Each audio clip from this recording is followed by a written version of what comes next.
In the early 1980s, a major advertising push began for personal computers targeting young men.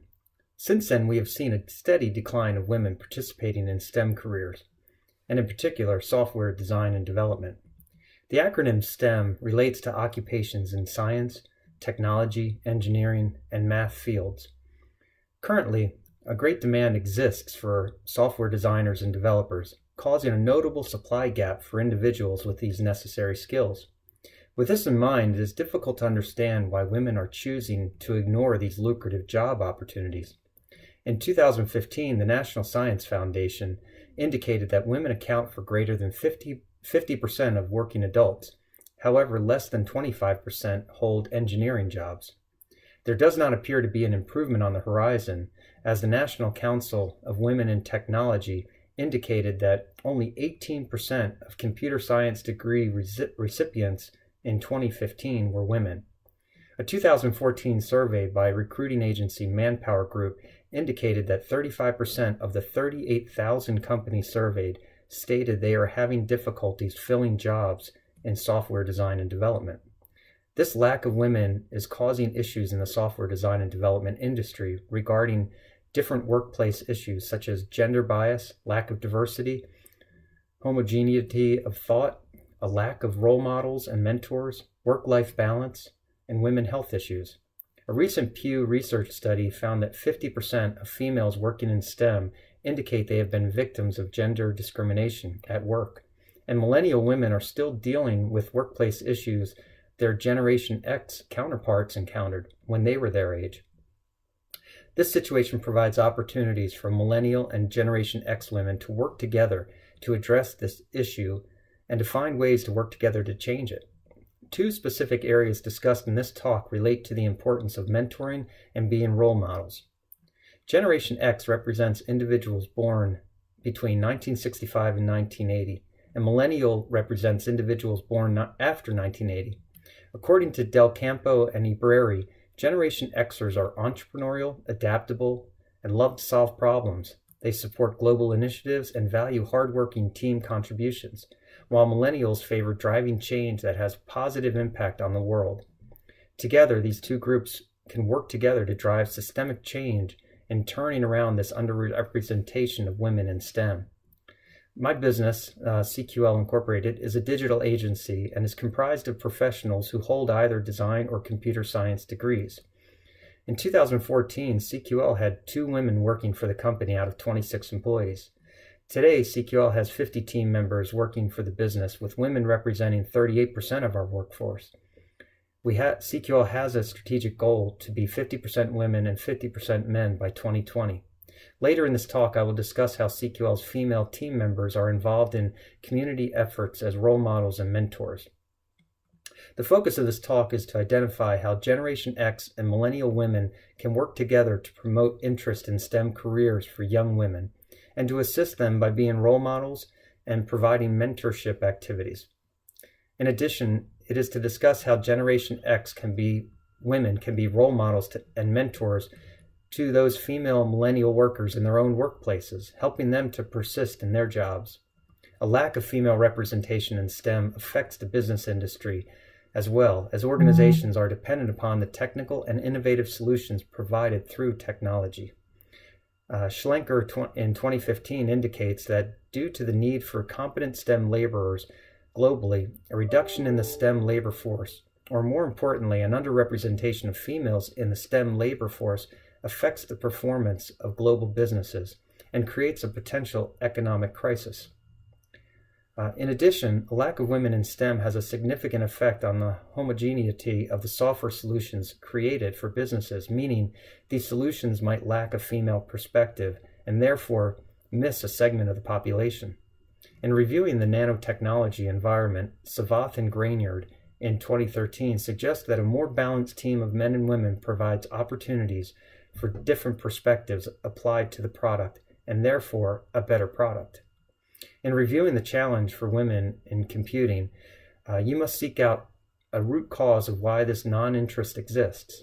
For computing, there actually does appear to be a flashpoint where women participation radically changed. The flashpoint is 1984. Hamilton in 2014 tells us that prior to 1984, women were very involved in the growth of the computing industry. Elsie Schutt was one of the first founders of a software development company who, as a woman, only hired women. She describes that as men returned from the war, they became more interested in the job of computer programming, and the women shifted their focus to more menial tasks.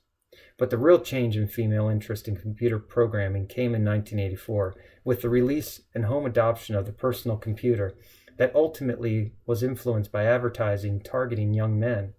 The result was a steady decline in women pursuing STEM-related careers, even while their percentage participation in other areas such as medical and law continued an upward growth trend.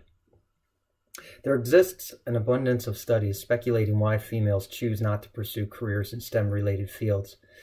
Gwynn in 2015 states that large technology firms such as Google recognize their impact on changing the dynamic of an underrepresentation of women and minorities in this industry, and are spending hundreds of millions of dollars on diversity and inclusion efforts, focusing on what Google is doing internally, as well as what they are doing in the community at large. A December 10th, 2017 article in the Wall Street Journal talks about a partner in venture capital firm Uncork Capital who suggests that role models and mentors are important, as changing the dynamics of a lack of women in STEM requires women to secure positions of power in the industry and guide other women to follow. From their perspective of the community at large, Google and every other software design and development firm can positively affect their communities by having more of their female employees interact with female students in grades K through 12. A lack of role models is a problem that needs attention if we are going to help younger women persist in STEM careers. Role models provide a great opportunity to end this lack of participation within the office. Within the office environment, women holding positions of authority must seek out opportunities to work with younger women earlier in their careers. This provides great opportunities for both Generation X and millennial women to interact in a way that allows an older female to demonstrate qualities that a younger woman might desire. In talking about the positive influence of a strong role model, software developer Aubrey Quick mentions, "I'm thankful for my relationship with Mrs. Baum, who taught me women can be strong, excel in their field, and produce results all while maintaining their femininity and bringing unique perspectives to male-dominated fields that would otherwise go unnoticed." Similar to a lack of role models is a lack of mentoring programs within industries trying to overcome underrepresentation. Mentoring activities offer a very important component and mechanism for changing the dynamic of a lack of females in STEM. For instance, mentorship offers an opportunity for older women and younger women to interact and work together to share insights and experiences as a way to assist the younger generation to persist in STEM-related careers.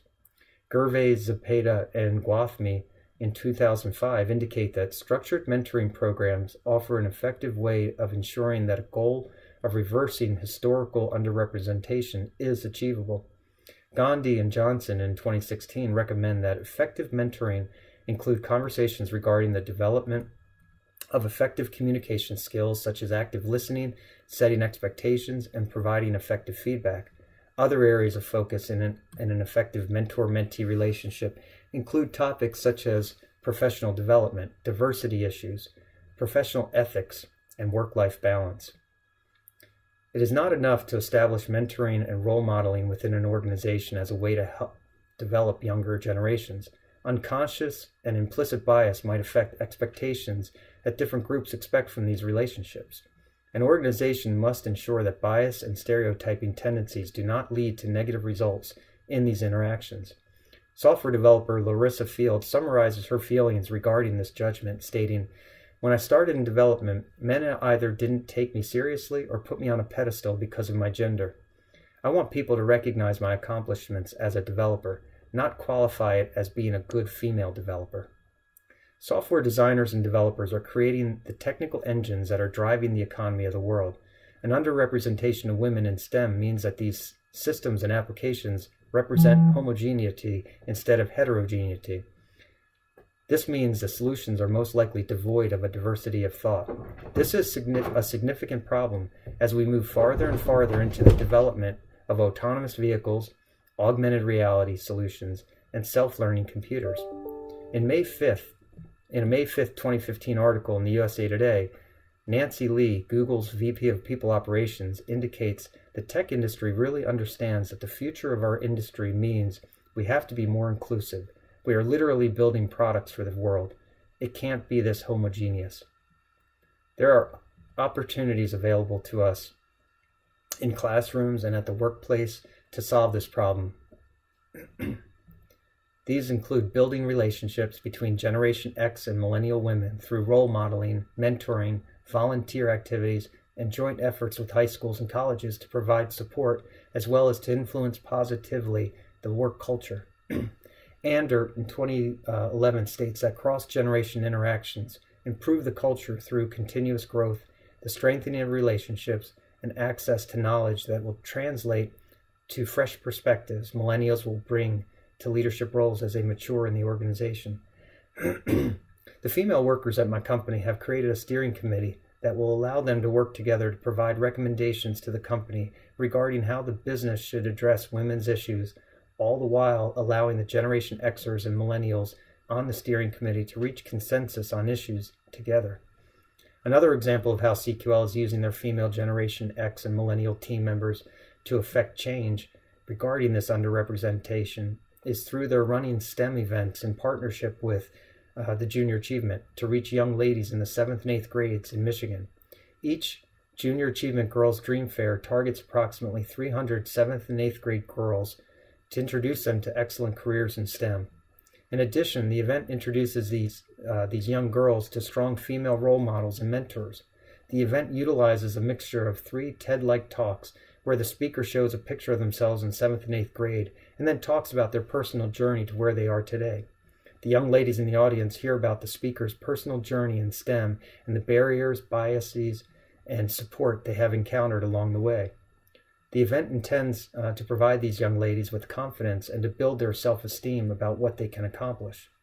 Following the 3 talks, the girls break into classrooms where other established STEM women take the girls through in-class programming where the leaders are able to be role models and mentors for these girls. For a recent Girls Dream Fair event held in Grand Rapids, Michigan, of the 244 girls surveyed at the end of the event, 98% said they would recommend the event to other young women.